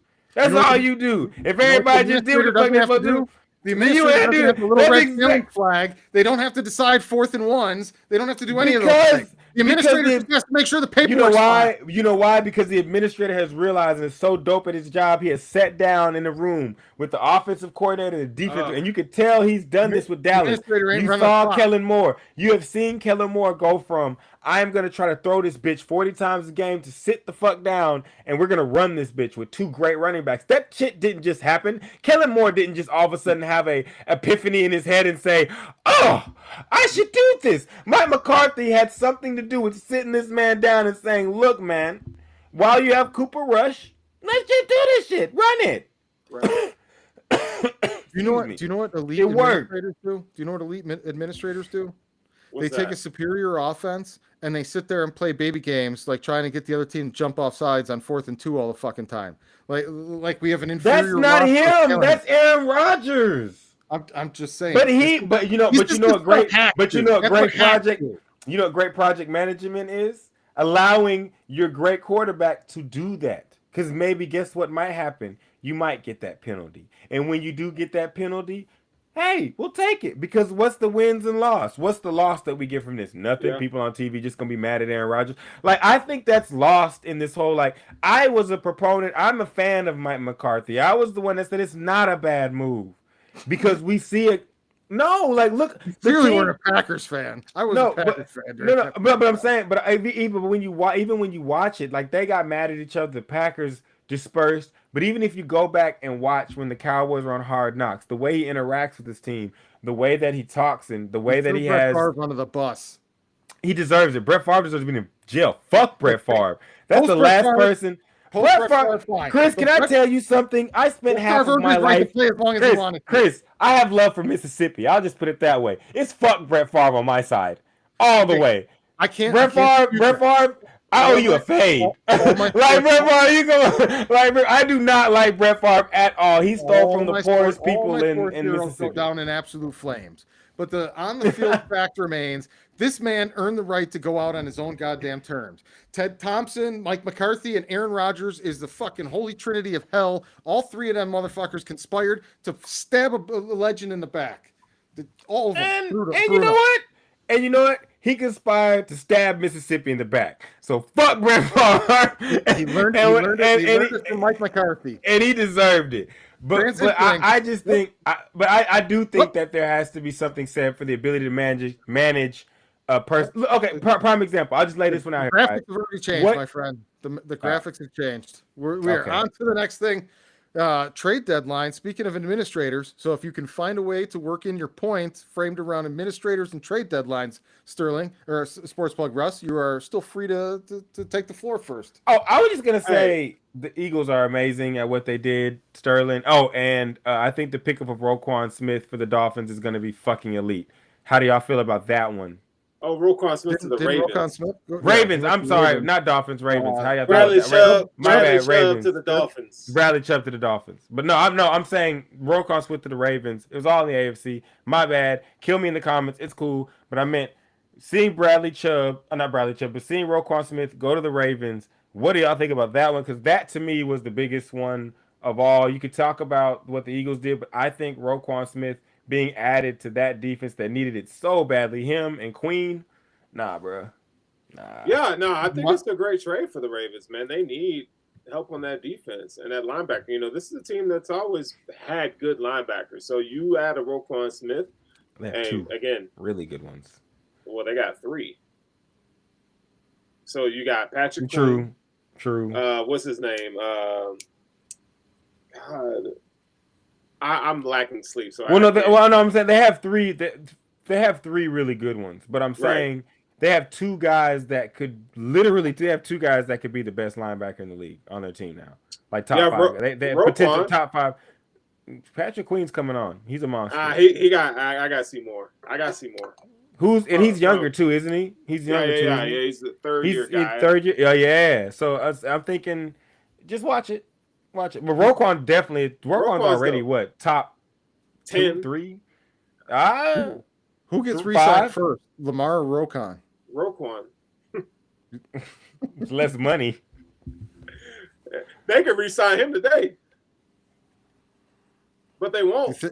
Do you think Lamar's long-term future is in Baltimore? I think I think about that all the time. I think so, Chris, and I really don't know. I really don't know because I think that if Baltimore, here's what I think. Sterling, you have a point because it has to be because they have the ability to franchise him 3 times. Yeah, 3 times. Okay, so on Sterling's side, twice. Yes, twice. My bad, twice. So for the first 2 years, there's nothing that we're gonna see. But if they franchise him, he's gonna leave when he can't be franchised. I feel like at a certain point, ego's going to come in, and he's like, you fucking guys dangled me in the wind. You left me to be a lame duck over and over again. I'm out of here. He just signed a sign that said pay the man. And they should pay him, by the way. I believe they should pay him. But I do think that if they you know what, Sterling, I'm going to go out on a limb here. Even though they have the ability to franchise him twice, if they franchise him one time, like after the season, if they franchise him, he's done. And he's going to be a Dolphin. And I don't blame him. No. I'm sorry. Not a Dolphin. Not a Dolphin. That was my thought when Tua's brain was still scrambled eggs. But now I don't really know where he's going to be because Tua's proven everybody, except for me, very wrong. I just think that's a super hard contract to get done because I can understand why Lamar wants to be paid like the top quarterbacks. I totally get his perspective. But I totally, as a franchise... Don't do it, Chris. As a franchise owner... I just would have a much lower number than those other guys because. Oh my God, Chris! It's about winning. You're right. It is. What's his playoff record? Oh, it's the same as fucking Dax, and Dak got paid. So The yeah, Cowboys make stupid contracts all the time. That's not a great and argument. so do the other NFL owners. Cash over cap, my friend. Pay the bill. I just don't think that a big I think if There's no Chris. Are you okay. serious? Or are you just fucking with me? Because I Here, know no, that you're fucking with me. here's what I think is the best case scenario for Lamar, but I don't think his ego allows him. I think a substantially lesser contract than the top 5 quarterbacks in the league currently have, and then they're able to build a much better roster and team around him that allows him to be as successful as he can possibly be. But I think if you eat up your entire cap with an Allen or a Mahomes type contract for Lamar, I don't think you're going to be able to build a strong enough roster that he's going to be able to carry it all himself. I don't think he'll be able to build a strong enough roster if you pay all any of them dudes that amount of money. Period. Because quarterbacks are overrated and they shouldn't be paid the most, and the NFL should pay players like the NBA does. You should get paid. The best players should get the most money. Period. Aaron Donald, you get If the quarterbacks are most money. overrated, then that's another argument to lowball Lamar. Lamar deserves to be paid. Though. But no. But I'm saying for his team and the way they've chose to build that team, like you pay that man, like you pay him. And I think you they're pay him true if they do handsomely. Lamar because they've invested so much into designing You that know what? team around I'll his take family. that back. Let me clarify my point because I do believe quarterbacks overrated, and that's a personal thought of mine.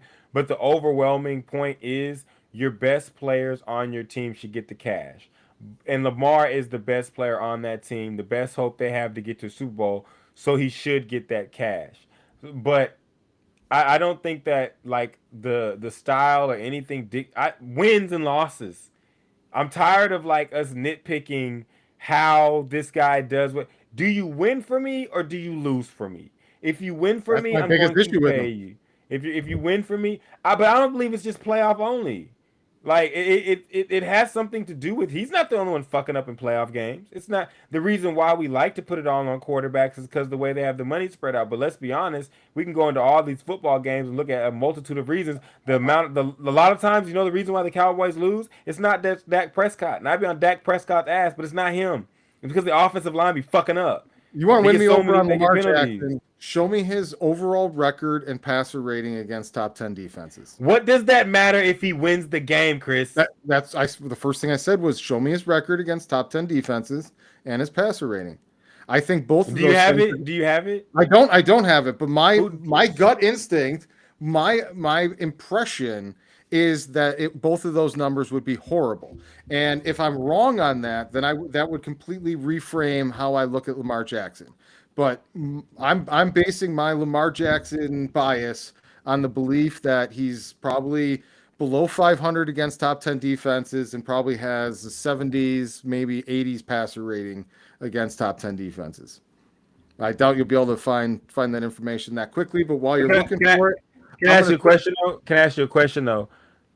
What if he had terrible stats but they won every game? He ain't getting that money.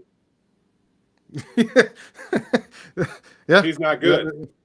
But I said terrible. Yeah, never mind. That's a bad wash. That. Wash that. Yeah, so, I didn't mean terrible. I was trying to go for what if he had just like mediocre, regular. So what if he's Kirk Cousins? Yes. Thank you. That's a perfect one. Thank you, Sterling. Look, see Sterling, he saves. Like Bill Cosby. He doesn't do the other thing, but he saves. Sterling, in your opinion, what was the biggest trade of the week that'll have the most impact on the rest of the season? It was Bradley Chubb, man. Bradley Chubb to the Dolphins is big time for them because now you have another pass rush on the other side that can really affect the game. Bradley Chubb he's okay. I mean, he's a good pass rusher. I don't think he's elite. I'm going to be honest, he's not elite, but I think, what they already have and that defense that they have over there in Miami has been struggling all year. I think getting a more consistent pass rush is the key. I mean, because they already got the keys on offense, so they're just missing a few pieces on defense. How much does it close the gap against the Bills? They're not going to. Well, I don't think they're going to pass. But how much do you think it closes the gap? Do you think it cuts it in half? It cuts it in half for sure. For sure. I feel like the Dolphins are maybe a year away from really like When's where the next there's time no y'all play them? margin. Toward the end of the year. In the middle of a snowstorm. Y'all lost the first game, right? Well, They I gonna mean, we beat you. lost to Mother Nature. They're gonna beat y'all again. I totally disagree. Like All right, I totally disagree. So I think that Bradley Chubb is the medicine that the Miami Dolphins need on the defensive side of the ball To because I beat the believe Bills. To Yes. like stop it. they already beat you're- you. They Hey, already beat you. You are a Bills Okay. hater. You're a I'm Bills not hater. a Bills hater. You are. I'm not a Bills hater. you can't be a Cowboy fan and not be a Bills hater. They're What? synonymous. No, you can't. You can't hate what means nothing to you. We destroyed y'all. Y'all were just. We're talking about the past. We're talking about No, 30 but he's years ago. saying like nobody's saying like no. I like the Cowboys fans. I think I speak for most of. We don't hate the Bills. Like y'all didn't But beat the us. Cowboys are like it's the not- antithesis of the Bills. They're the big money, the flashy But- name, the biggest brand in the league, and then you got the little lovable Bills. I don't literally hate on both the far ends of the spectrum. Hear me out though, because I'm not speaking from like a You Cowboys guys perspective. think you're America's team? We're actually We don't think we know we are America's team. That's why you're red, even talking white, about and us blue, right bro. now.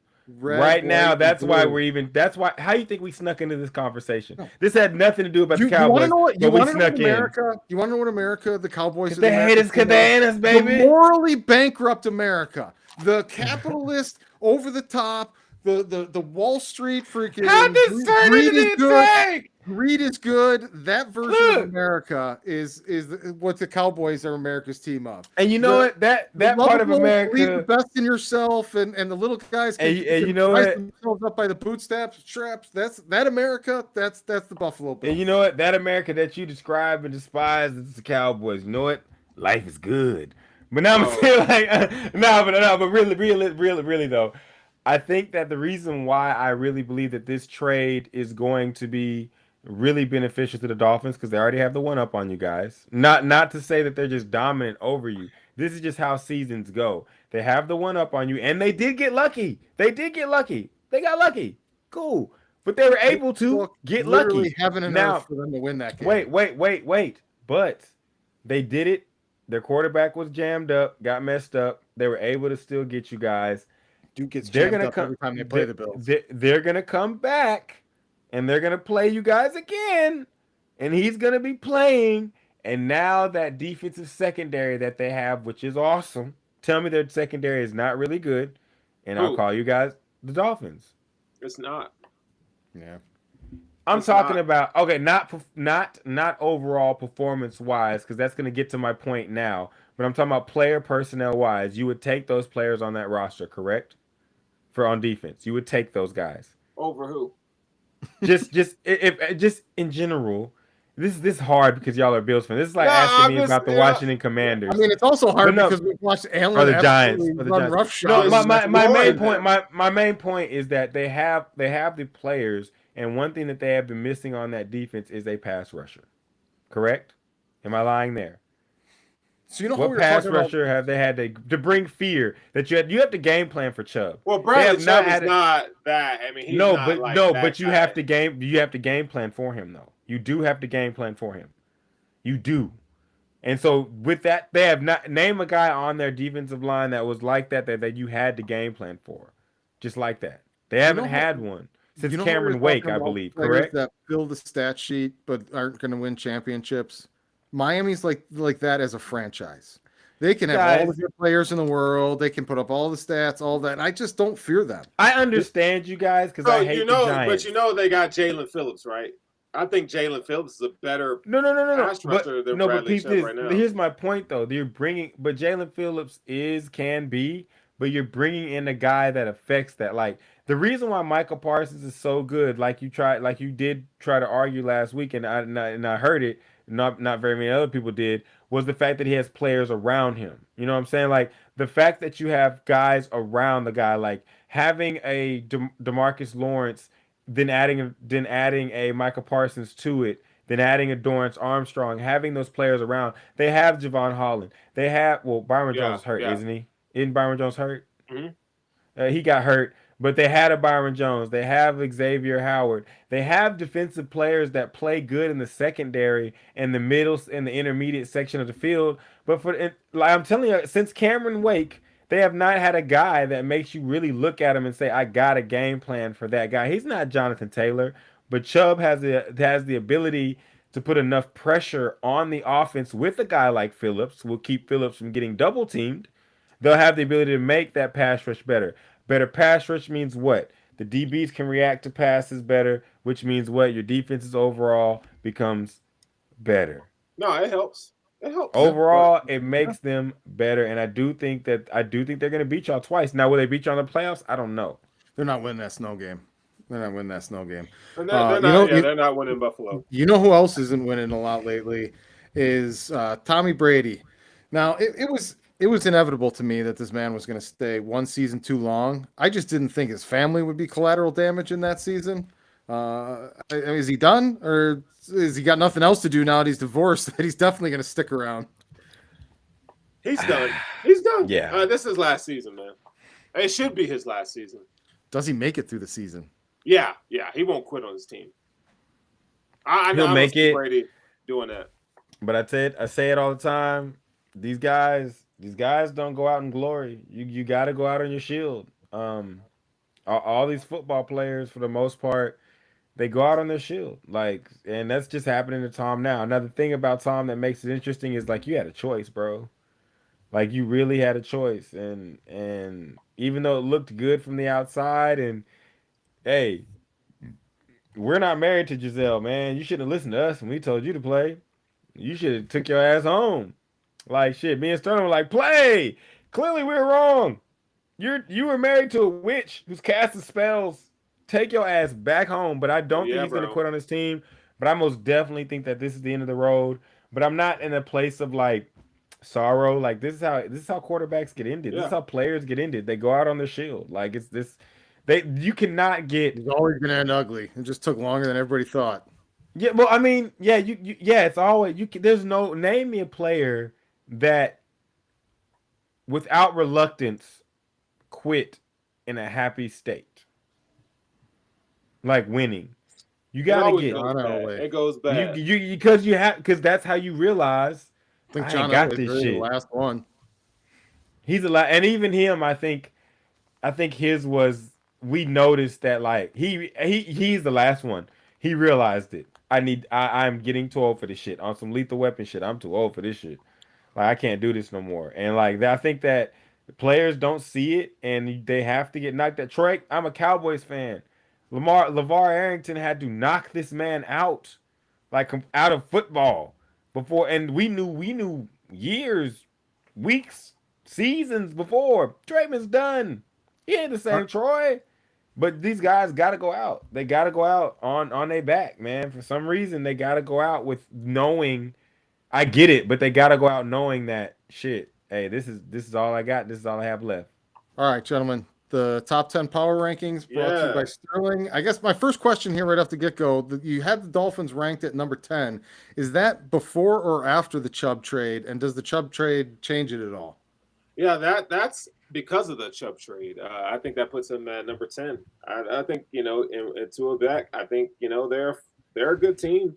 I think they can make the playoffs. They beat the lowly Detroit Lions last week, but the Dolphins are a good team. Lowly. Same old Lions. SOL.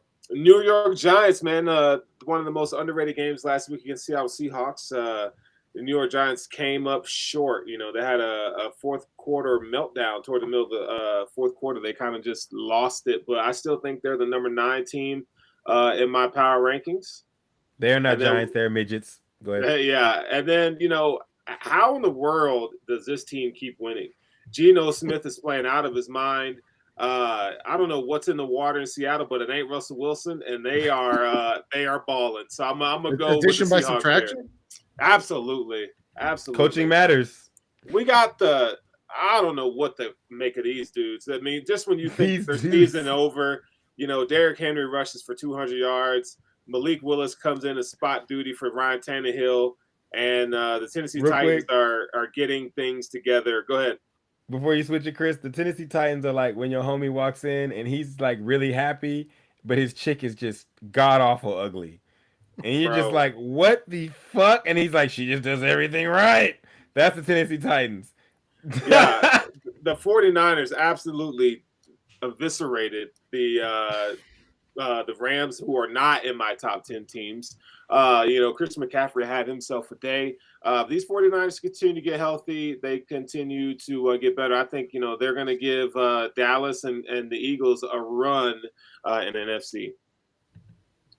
This is a team everybody's forgetting about, the Minnesota Vikings. They quietly are winning, and they made a blockbuster trade getting T.J. Hawkinson, which the Lions, I'm not sure why you do that. But strange one. It's Draft interesting, picks. very interesting. But they wanted the capital. I want to applaud. You got two elite weapons in T.J. Hawkinson and Justin Jefferson, who will be open and won't get the ball because Kirk Cousins is still your quarterback, headlined by a good running game, solid offensive line. So I got the Minnesota Vikings here. The Dallas freaking Cowboys, just because Russ was hating on my Bills this week, I still like what the Cowboys were able to do. They put up 49 points. That's a big margin. Tony Pollard is balling out of his mind. The Dallas Cowboys, in my opinion, are the best team in the NFC. I just need them to beat the Eagles for me to actually put them above my next team, which is the Philadelphia Eagles, who destroyed a freaking trash, lowly Pittsburgh Steelers, who just traded away. I believe pissant is the word, it's phrase you're looking for. The pissant Pittsburgh Steelers. They're bad. They're really bad. But the Eagles and Jalen Hurts, man, they continue to play the teams on their schedule, and they keep winning. So right now I have to go with them for number 3. Number 2 is the Kansas City Chiefs. Let's be honest, it's the Chiefs in the Bills world, but the Chiefs, because the Bills beat them, the Chiefs are the number 2 team. They did go out and get Kadarius Toney. I think he's going to add some juice to that wide receiver room, kind of gives them the speed threat that they've been desiring. And then lastly, you have the Buffalo Bills, who made Aaron Rodgers look like a little boy out there, as Jair Alexander called Stephon Diggs. But the Buffalo Bills are the best team in the league, man, and they played one half of football on Sunday night, which they should have blew the doors off of the Green Bay Packers. So there you have it. Go ahead. I just want to say one thing. A couple years ago, I told people that Stephon Diggs was one of the best receivers in the league. I was laughed at. I was yelled at. They called me a fool. They said, "What the fuck are you talking about?" Now that we look at this time, I just want all of y'all to I just want all of y'all to look at how Diggs was yelling at Jair Alexander. That's what I'm doing to all of them right now, because that got me so fired up when he came out the tunnel and was like, "Yes, bitch, I'm in this hole, and I have a team that can win." But yeah, no, I don't have any problems with your list, man. I think your list is pretty good. Cowboys need to not drink the Kool-Aid. You have not done shit. I am a Dallas Cowboy fan, and I'm here to say you have not done shit. Dallas Cowboys fans, do not buy shit. Do not get loud in the streets. Do not give them any other props than what is due. Good game. We hope you continue the progress, but y'all do not deserve a whole bunch of crazy praise. I like their placing. But you got to beat the Eagles and NFC Championship or no love. Sorry.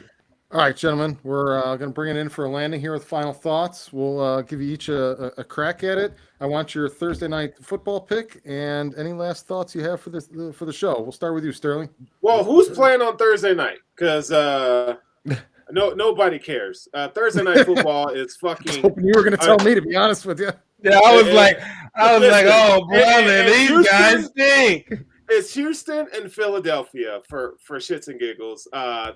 Who's watching that game, dude? Like, seriously. You know what? I think who's the home team? Houston. Oh, that's a home game for Jalen Hurts, so I will watch it because he's going back home to play in front of his family, and I believe that the Philadelphia is probably going to beat the dog shit out of the Houston Texans because, that's just not a good matchup. Yeah, and the Houston Texans are trying to find the fast track to Bryce Young right now. So, yeah. So nobody's laying the points and taking the Texans. No, no. But I do want lose. Damian Pierce to have 100 yards rushing. I would love that for my fantasy. The Texans are going to lose. What's the spread? Doesn't matter. They're not going to get it. What's the over under? I'm gonna put the spread at 13.5 and a 42 over under. It's Thursday night football, so it's probably No, it's gonna be the under. Because they're probably gonna cap around like They always go under. 13.5 is a lot. oh, if 13 and a half is a best teams lot. against one of the worst teams. If the Bills are I would favored take by the spread. 10, I would pick I would, the Houston yeah. Texans. If you're giving me 13 points, I'm taking that because I think the final score of that game is going to be something like 20, 31-20. Yeah, it's gonna be. No, I don't even think it's gonna be 31-20. It's gonna be like a blowout. It's gonna be like 31 to like 10 or something like that. So they're gonna be close to the 41, 42, but they're gonna barely miss it. It might be something like 30 I to would 10. take the Texans. I would take the points with the Texans actually. It might be 28-12. If you give me minus 13, yeah, I'm taking that's a lot of fucking points. Like, yeah, All and that right. always fucks up. Oh shit, I nailed What's it. The the- spread is what's the- 13.5, and the over-under is 45.5. Oh, I'm definitely going under, Yeah. and I'm taking the Texans on the points. That's a lot of points. Yep. You know what? No, actually, you know what? I will go out on a limb, and I will say no. Fuck that. I will take the Eagles, and I'll take that 13 points because I do believe that with Jalen Hurts going home, playing in front of the home crowd where he grew up playing football, he's going to obliterate the Texans. He's going to put on a fucking show. 24-10. I don't know. Nah, man. I think it's gonna be like 30. I think it's gonna be like 35 to like 10. What you say it was 45 and a half or 45? 45.5. 45 and a half? 27-17 Eagles. CBS. Ooh, 45 and a half is 27-17 Eagles. at half. Caesar.